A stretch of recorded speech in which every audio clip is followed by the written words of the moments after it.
Hari Om.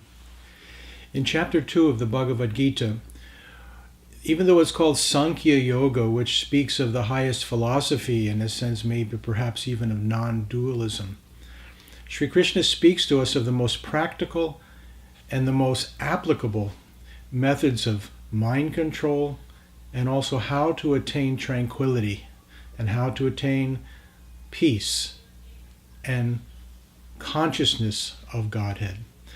So in chapter 2, we find probably within verses 63 and 64 a method being given to us to avoid what many have called a trap in life. Paramahansa Yogananda spoke about this as sense traps that are being laid that we must avoid. But we read in chapter 2 of verse 63 this: from anger arises delusion. From delusion, loss of memory. From loss of memory, destruction of discrimination. From destruction of discrimination, one is lost. So the key is to avoid being lost in the world of the senses, one must apply discrimination. Now this discrimination is very, very important to understand how it's applied and what we're actually trying to discriminate into or against. And the very next verse, the key is given. And it's not exactly what many people think. People think that only thing that needs to be done in spiritual life is to attain a holy life, a holy practice, associate with the holy, and love that which is good. But from this verse, we see right away that from anger arises delusion, and discrimination is spoken about as the key element. In the next verse, verse 64, Sri Krishna says, with the elimination of desire and hatred, even though moving among the objects of the senses, he who is controlled by the self, by self-restraint, attains tranquility. Here is the key. Sri Krishna is speaking about raga and dvesha, anger and attraction. Attraction and aversion. So we see now that the Lord is trying to indicate that it is not only the mind that is attracted uncontrollably towards something, and restraint from attraction is one trap, but even more dangerous is the trap of having aversion, having hatred, likes and dislikes. And actually many of the saints and many of the scriptures allude to the fact that aversion towards something is more dangerous than outright attraction to it. This is because when we're attracted to something that is harmful or negative, and we engage in satiating that desire, we immediately feel the consequences of that action. And these consequences, in a sense, do defile the mind. And a person who is meditating and engaged in spiritual practice, they can feel that defilement, and then they say, this action of attraction toward what is habitual and degrading to the mind has a negative consequence, therefore I will not do it again. This was the teaching of the Buddha. To understand that to overcome karma, to overcome the repetitive, habitual nature of our lower mind, we should feel the consequences of action, learn from these actions, and then exercise restraint. But restraint here in these key verses of chapter 2, being talked about by the Lord as not only restraint of desire, but restraint from aversion. This actually comes to mind when I was speaking with someone who said, my wife is so meticulous about food and what should be eaten and what should not. Even so that certain vegetarian foods she hates because she feels that it is detrimental to the physical nature. Now, of course, it's true on a level. that there are discriminations which need to be applied even to the very physical things of life. But when one begins to have outright aversion for something, the power that that exerts on the mind and heart causes a real vibration of anxiety.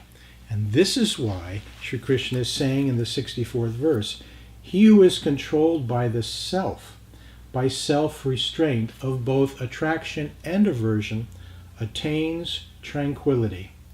Tranquility, this word is prasadam.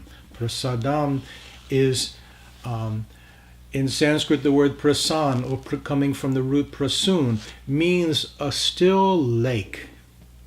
As a swan glides upon this still lake, it's mirror-like. This is a key, because when the mind is still and tranquil from both aversion and attraction, then you can begin to see reflected in that stillness the divine nature. This is why when Sri Ramana Maharshi was asked, what is moksha?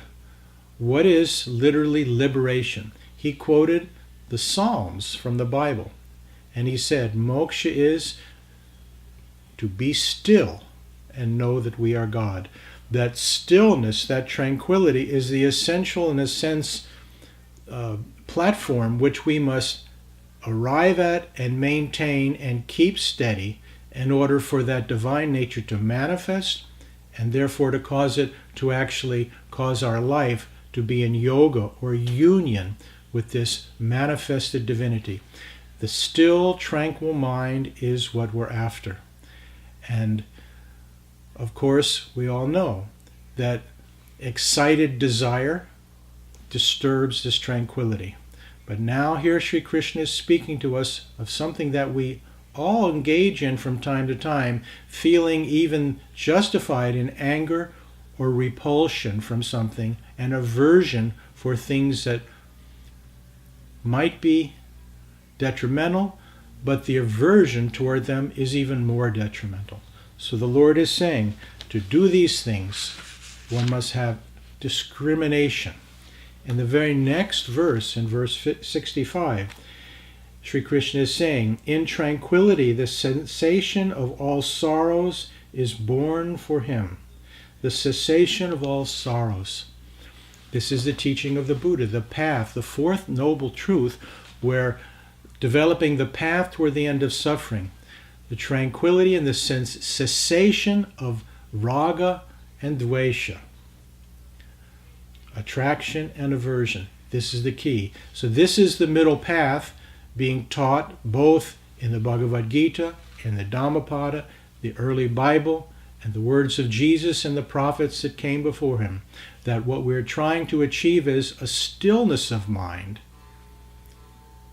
which is centered in meditation, calling on the Lord for aid and help, and moving in life and understanding that life is laid upon us, in a sense, in a tricky way. So Sri Yogananda, Paramahansa Yogananda, said in his beautiful book, which is the Talks with Arjuna, God Talks with Arjuna, he says this: the pathway of life that every incarnate soul must travel to the ultimate goal leads to the territory of sensations and sense traps. Only the man of self-control knows how to behave in the material surroundings through which he must perforce roam and work. We must move amongst objects of the senses. The man of self-control puts on an armor of wisdom and non-attachment while he performs his duties in the tricky sense world. So therefore we see not to both have avid desire for something or avid repulsion for that same thing.